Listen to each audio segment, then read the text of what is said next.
Trevor and Anne-Marie, we've taken a journey through the life of Ignatius and the spiritual exercises.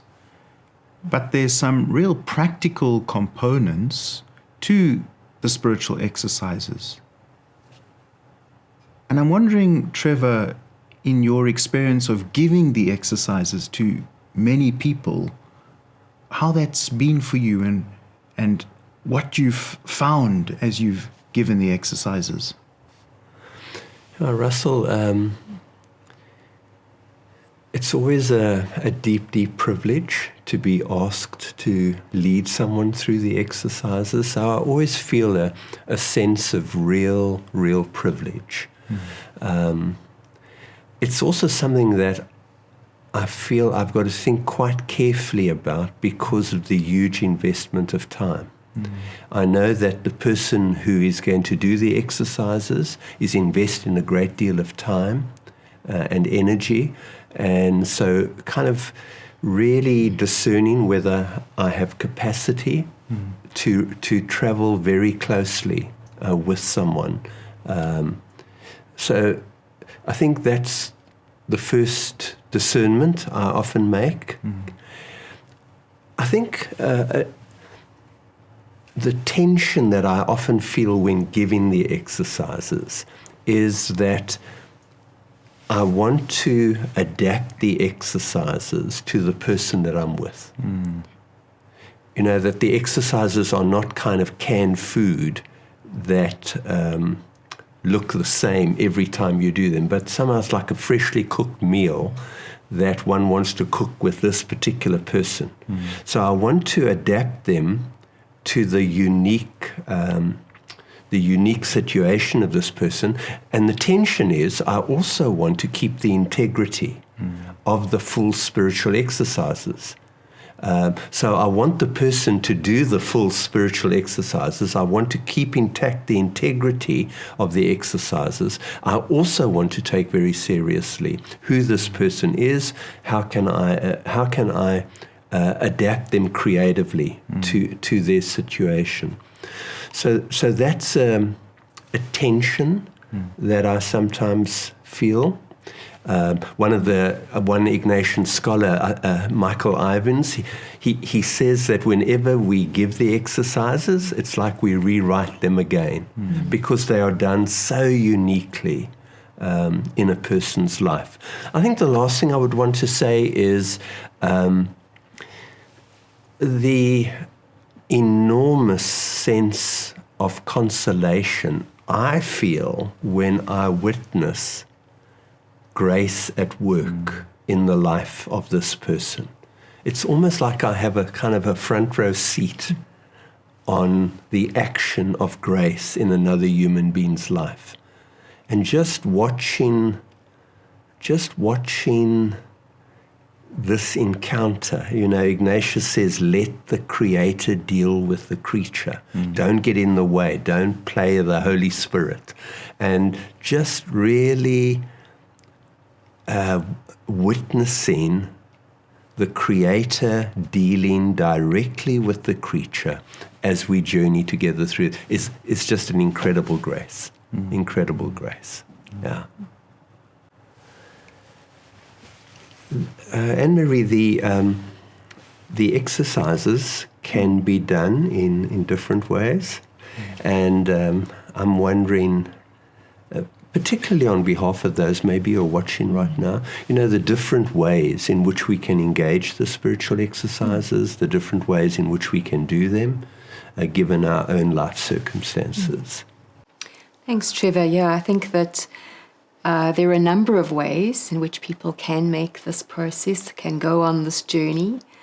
And it's quite important to discern which one is going to be most helpful for that particular individual at that time in their life. And the first way is really the way in which people would go away to somewhere to make the retreat, a residential place like a retreat center, which is set up for people making silent retreats like the spiritual exercises. And they would make the journey of the exercises over the course of 30 days. Might be a day or two on either side, some preparation, and a day or so to come out. So say 30, 32 days in a retreat center where they would meet every day with a spiritual guide who would take them through the journey, and they would pray for 4-5 hours each day through the material and through the dynamic and the process of the exercises. And there's something very special about being able to take that time out to engage in a very focused way, and to not have to worry about too many other things, or any other things in fact, but just really to be there present and able to have that as one's sole focus. It's a tremendous privilege and gift. It's not always possible for people to go away for that length of time. People often have work commitments or family commitments. And Ignatius was very kind of cognizant of that, and he wanted that to be available to everyone. So one can also make the spiritual exercises in an extended form over the period of 9 months to a year, maybe just a little bit longer than a year.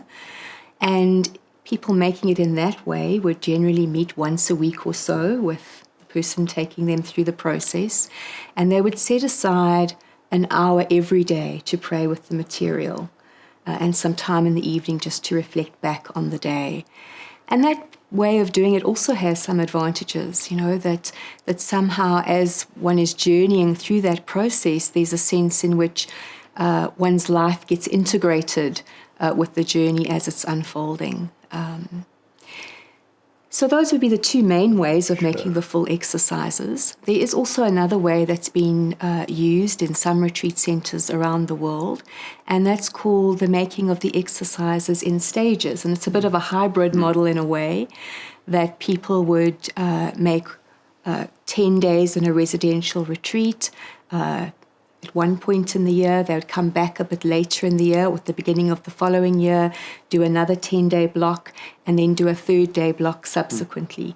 And sometimes there's a little bit of material to tide them over between those 3 blocks of doing it.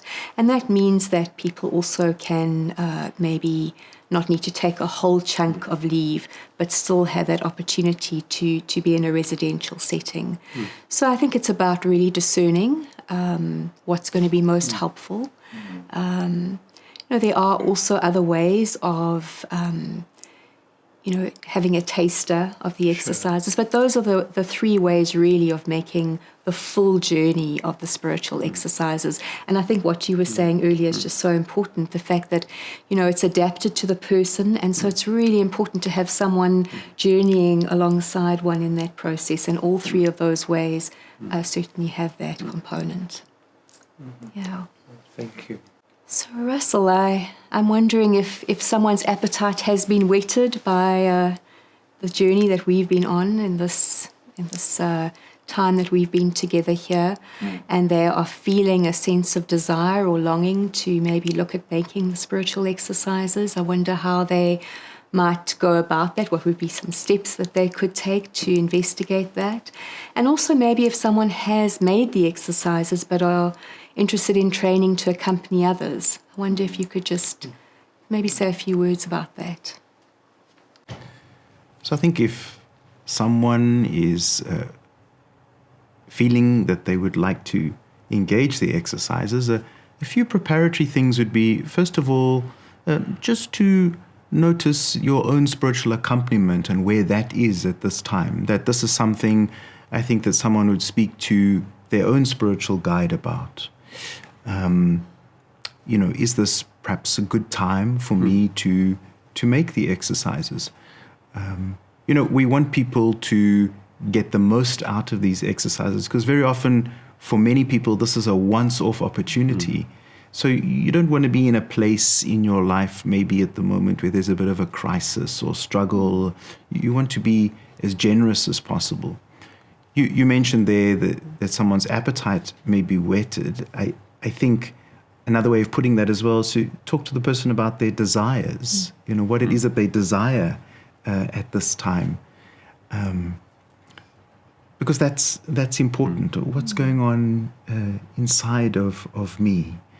And also to maybe do a bit of reflection on your prayer life at this time, because we're going to be engaging in the exercises, which means we are going to be giving quite a bit of time to prayer.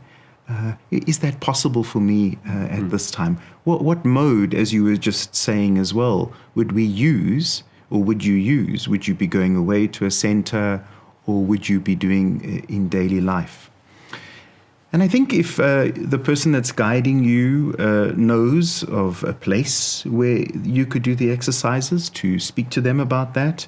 If that's not possible, to look perhaps for a center, like many Jesuit retreat centers throughout the world give the opportunity annually for people to do the spiritual exercises in both modes, to go away, the enclosed retreat, or to do them in daily life. If you don't know about a Jesuit retreat center, you could Google one, or you could just go to the Conversatio website, because they would give you information about where you can do the spiritual exercises. And I think the same for training. I think for people who have done the exercises and maybe now are feeling that they would like to minister those exercises to somebody else, we have various training programs, but a good place to go would be to the Conversatio website, where you'd be able to learn about the training. And I think this is quite important, because I think Ignatius really wanted people to do the exercises with somebody else, with a guide. He didn't see the possibility of administering these exercises to yourself. He wants you to be in a relationship with a guide who can help you to make these exercises. And so for people who want to guide others, it's quite important that you have the necessary training and the necessary understanding of the text so that you can adapt it, as Trevor said, which is very important to the person and to their context. So it's important that you get some training, and as I say, Conversatio can help you there as well, to know where to go and how to do the training and how long the training will take. Thank you. Yeah, thank you, Russell.